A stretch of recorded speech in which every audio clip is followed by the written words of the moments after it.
applies to organizations and not just families, would suggest that when people who are in leadership positions are open communicators, it sounds like you are, but also open to and available to relationship, that it tends to lower anxieties. It tends to take energy out of whatever the crisis is at the moment.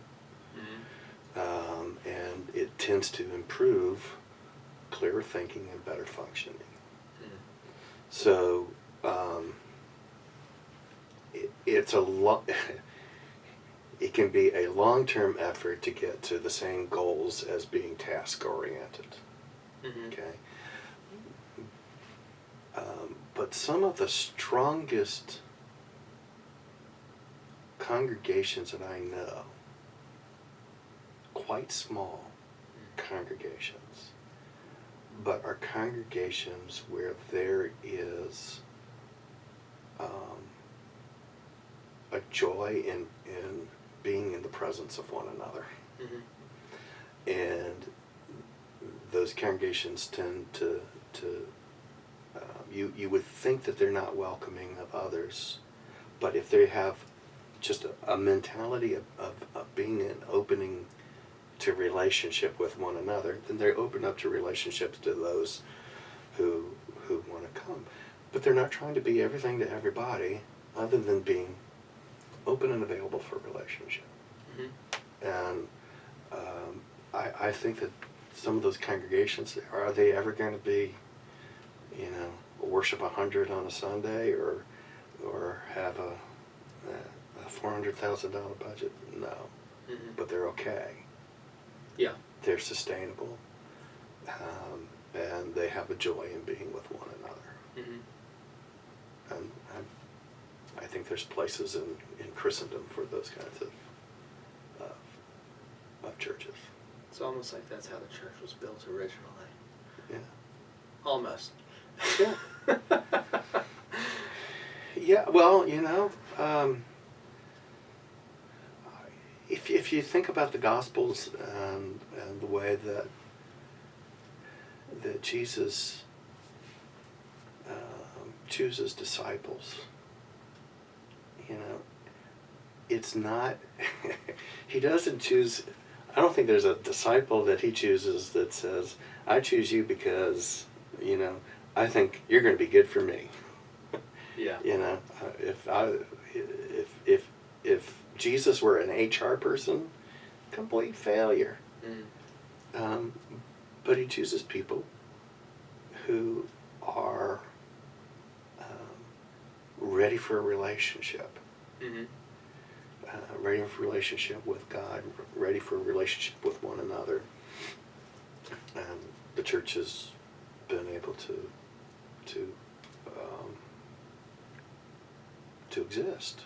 I think that those congregations that focus on relationships tend to do better. At least tend to do better in regulating anxiety. And anxiety kills churches. Yeah.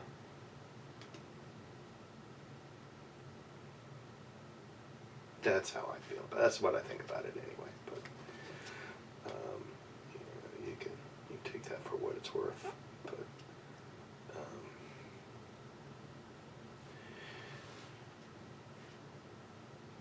But there is, I think the challenge for you is that you've seen the reward of the other side. Yeah. Of being the busy guy who's been able to create the program and get it off and going, or been able to assist with financial functioning and make this problem go away and those kinds of things. And so it's a challenge for new functioning for Carl. I notice it's a lot easier to work on relationships in community and be working on relationships when the business aspect isn't there yet. Sure. For example, the evening group I'm starting, this supper group, we Right. put out our first week last week. It was a disaster. People were called to have to work late. Other people got sick. Like one person showed up. And so Katie and I, we had 2 pounds of spaghetti sitting out. We had bags and bags of salad ready to go.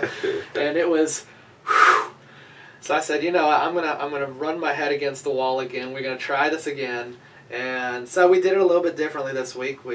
The first week we were going to provide everything. After that we were going to make it sort of potluck. And this week we did it, and almost everybody who said they were going to show up showed up. And the point of it, the point of this community that we're working on building, first off, half of the point of it is that it's not in one of my current churches, because I want to invite people to this meeting that aren't really comfortable with church, or just are apathetic to church even, who just aren't going to walk in a church building no matter what program we throw on the door. Because you and I both know programs aren't what bring people into a church building. That's what I believe anyway. Programs aren't going to do it, but something that I notice more and more with people my age and maybe a little bit younger is I'll be talking to them and I'll say, what do you want to do with your friends? What do you like to do? And they say, well, I don't really have any friends. And what I hear is I don't have a community, I don't have relationships. And I see a need for those relationships. So that's really what I'm working on with this particular thing, is starting a group that begins with relationships instead of being worship-centered, being fellowship-centered first. And we're going to end each time we meet with doing communion. And we've covenanted to meet for at least 3 months every week, taking the week of Thanksgiving off. But we've covenanted to do that right now, and I notice it's a lot easier to focus on those relationships when I'm not worried about getting a paycheck from them right now. Sure. Or when I'm not worried about the long-term longevity or putting in equipping vital congregation numbers into a system, or bringing it to a charge conference saying this is what we did, or saying how are we going to pay for our building because we don't have a building right now. Like you said earlier, there's definite advantages in being small and being nimble. I guess part of the difficulty with me that I see between that extreme pushing of relationships, my more healthy church where I'm able to pursue relationships because things are going well, and probably honestly because I'm there more often, and the people are there more often too. At the other church, it's like, please don't make me come out to that church if it's not Sunday. Please don't. And then the other church where I feel like there's not as much relationship as there could be. It's an interesting mix between those three, and I think maybe a lot of it has to do with the tasks that I feel like I'm really responsible for getting done and making sure are finished, and I guess something that I would need to look into or try to figure out is where and how I sort of let go of some of those responsibilities in a way that I'm not anxious about, or I'm less anxious about. Because the anxiety, I don't think it has to do with me being busy. I don't think it has to do with that at all. I think it probably has to do with my anxiety about things not getting done when I'm not doing them. It's probably where my anxiety lies more. Okay. If you were to point to that behavior and that feeling of anxiety towards one of the 4 emotional processes that we're studying, which one do you think that one would fit? Over-functioning.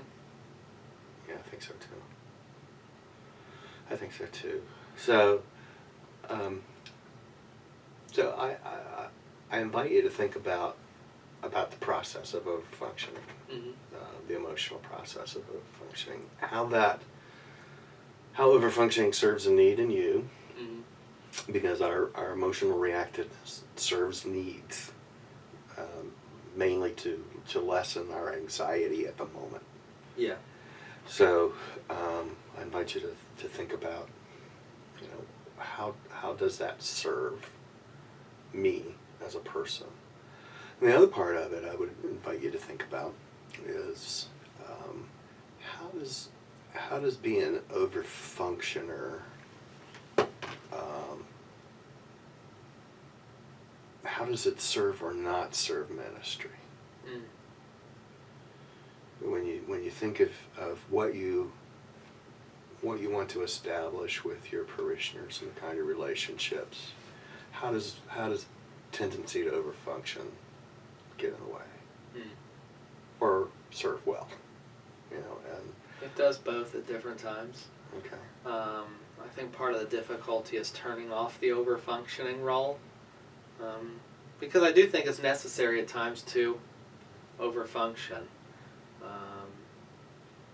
But it's figuring out how to turn that off and to be better at handing things over, and to learn how to be better at asking people to take things on. Yeah, that's a good thing to think about more, though. Okay. We've gone a lot of places today, so just curious what you're hearing, what you're taking away.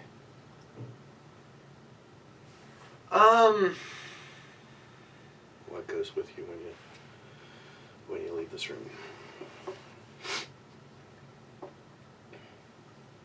I'll be thinking about where it is healthy and where it's harmful in that over-functioning role. I'll also be thinking probably a lot, especially over the course of this week, and this weekend's a really good time for it, about how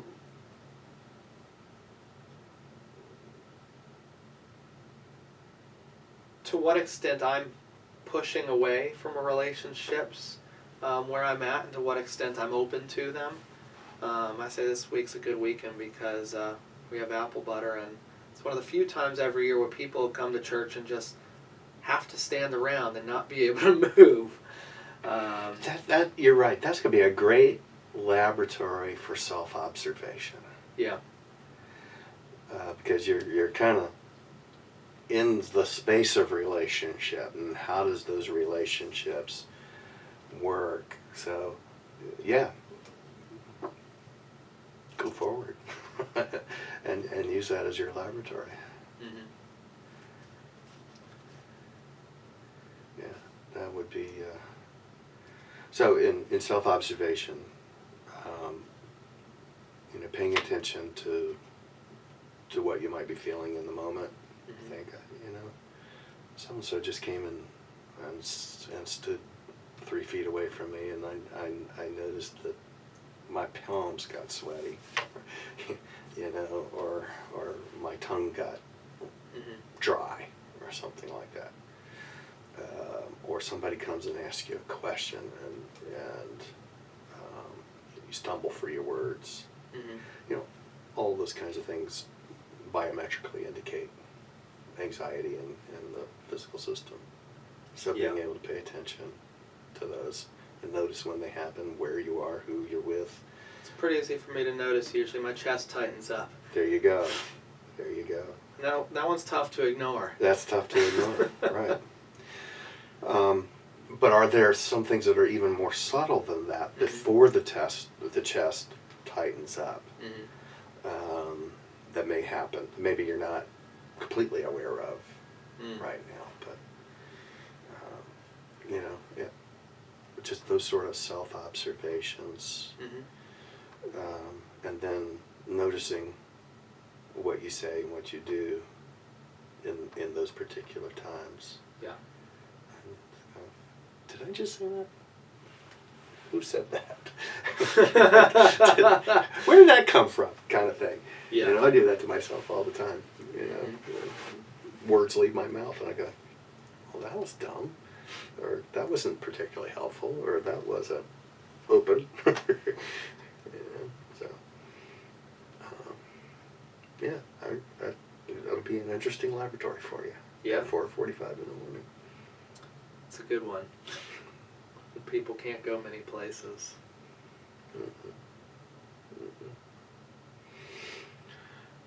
Anything else you would like to cover today?